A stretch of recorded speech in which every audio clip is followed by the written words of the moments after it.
Vamos para a nossa próxima conversa. Vamos falar sobre a pandemia, a situação da pandemia agora no Brasil, mas deixa eu trazer uma notícia importante antes. Olha só, São Paulo, a capital paulista, anunciou que vai ter um passaporte de vacinação para entrada em estabelecimentos como comércio, serviços, eventos em geral.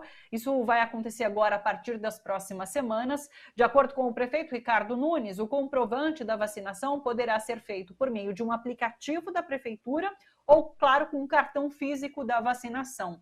Vamos conversar com a Karina Calife, médica sanitarista, professora, com quem a gente conversa sempre às segundas aqui. Tudo bem, Karina? Como você está? Tudo bom, Thalita? Estou bem, um prazer estar aqui com vocês.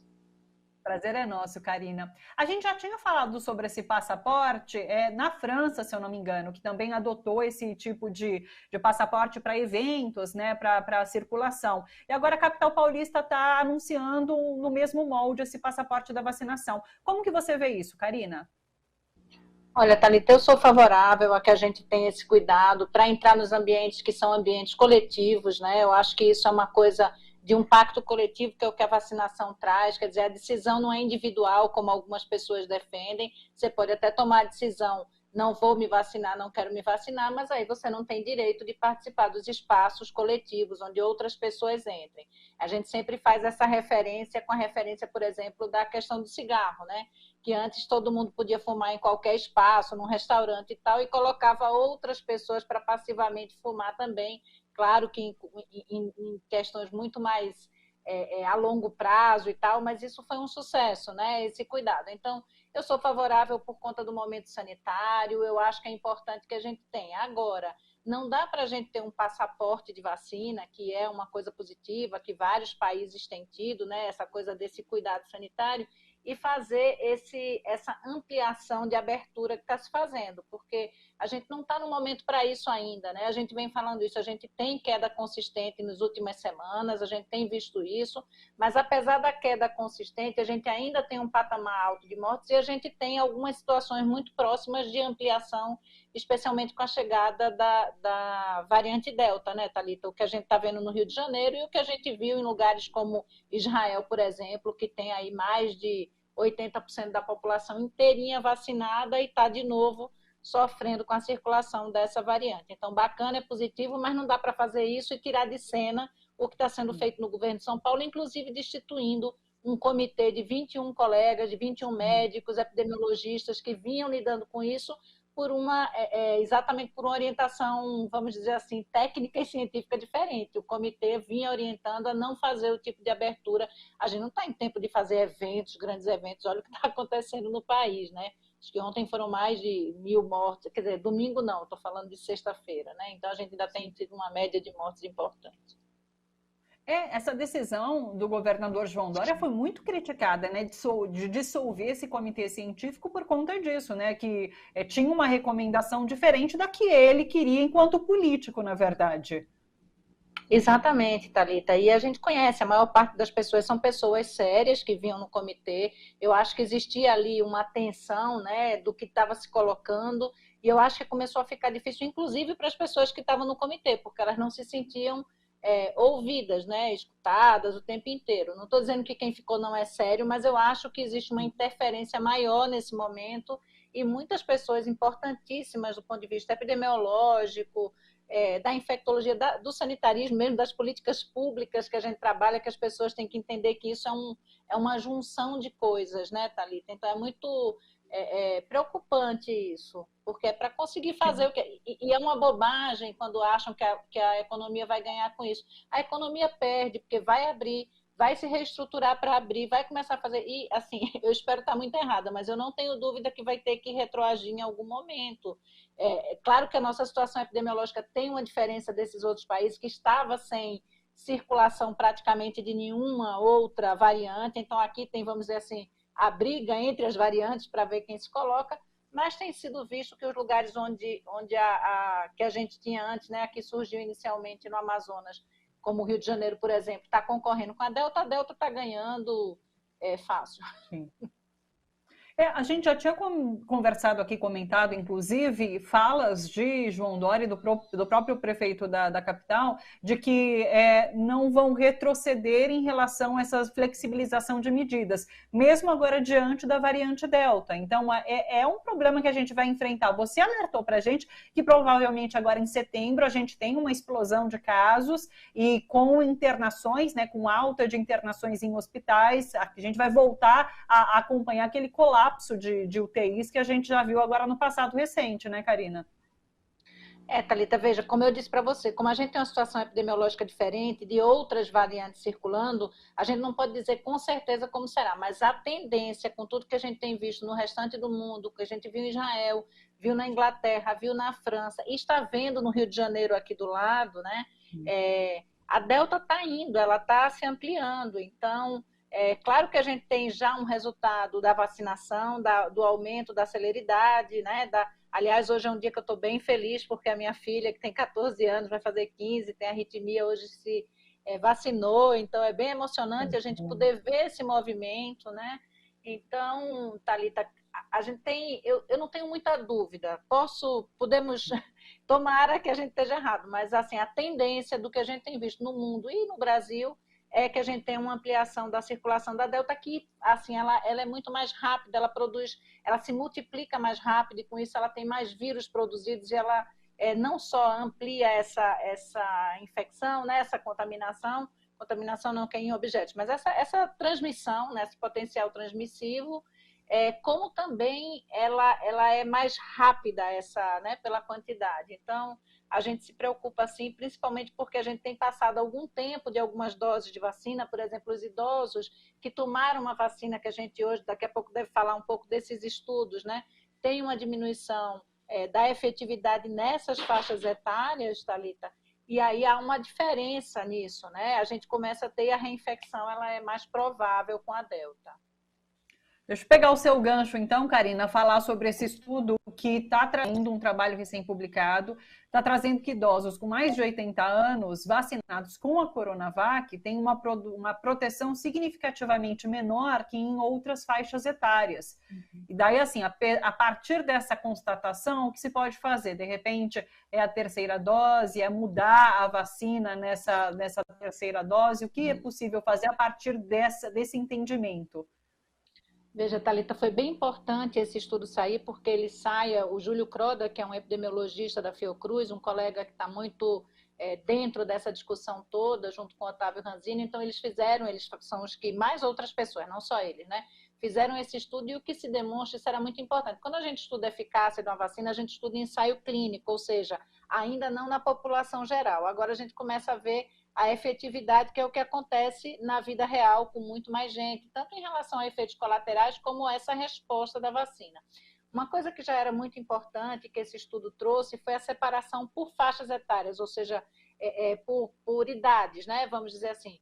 Então, na população acima de 80 anos, o que esse estudo trouxe é que a gente tem uma diminuição significativamente importante, né? Menor ou seja, a efetividade é menor entre pessoas com mais de 80 anos, tanto para a doença sintomática, que eu acho que deve ficar em torno de 37%, mas tem um intervalo de confiança grande, que vai de 17, 18 até 35, ou seja, pode ser um pouco menos que isso, ao você olhar a média, também para internações, né, e UTI, e também para a morte, né, Thalita? Então, o que está se colocando a partir desse estudo e de outros que a gente tem visto em outros locais, por exemplo, Chile, Turquia e tal, é a importante terceira dose para os idosos, especialmente os com maior de 80, né, os com mais de 80 anos. Acho que isso vai acontecer para todos os idosos. O ideal, eu acho que é isso. 60 e mais já tem que ampliar para a terceira dose, claro, escalonando como a gente vai fazendo. Primeiro de 80 e mais, depois 75 e mais, porque isso diminui. Então, a primeira questão é essa, é fazer a terceira dose. Existem estudos que estão apontando para uma terceira dose heteróloga, a gente já conversou disso aqui também, então fazer com outra plataforma. Tem um estudo aqui no Brasil que está vendo com os 4 imunizantes, né, com a terceira dose da própria Coronavac, da AstraZeneca e tal. Então, a gente vai ver qual é melhor, mas já a terceira dose é heteróloga, e a partir daqui eu acho que a gente deveria ter esse cuidado para os idosos não vacinar, para frente quem vai começar a vacinar com a Coronavac, porque tem uma diminuição de resposta que não é a mesma coisa na população mais jovem. Então, a população mais jovem que tomou está mais protegida. Eu, inclusive, tomei Coronavac. Eu também. Deixa eu te falar, pegando também o gancho nessa questão, a Anvisa deu uma decisão nesse sentido, né, de indicar a terceira dose da Coronavac em caráter experimental por enquanto, para esses grupos que já receberam 2 doses, priorizando os grupos específicos, então imunodeprimidos, idosos, e ao mesmo tempo a Anvisa decidiu rejeitar o uso da Coronavac para as crianças e jovens, né, de 2 a 17 anos. Então também uma decisão importante nessa via de terceira dose enfim, também importante para os jovens.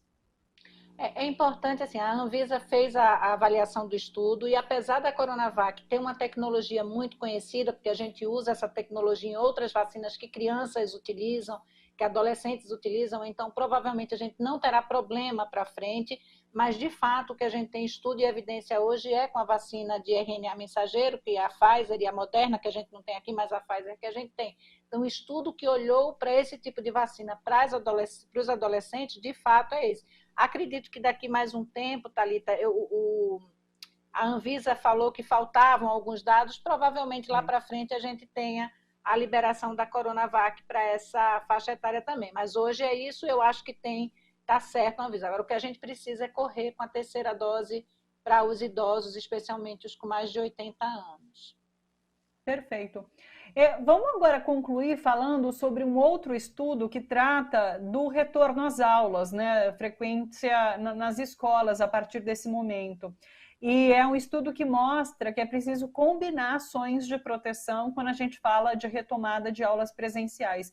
Eu, inclusive, conversei com o Instituto Polis na semana passada, eles realizaram um estudo que mostrou um aumento de 130% nas mortes de profissionais de educação nesse ano de 2021, justamente com a retomada de aulas, ali parcial no começo do ano, e agora esse estudo não segue até agora, né, porque agora já foi reaberta totalmente, né, mas era ali num primeiro momento com a reabertura parcial das escolas.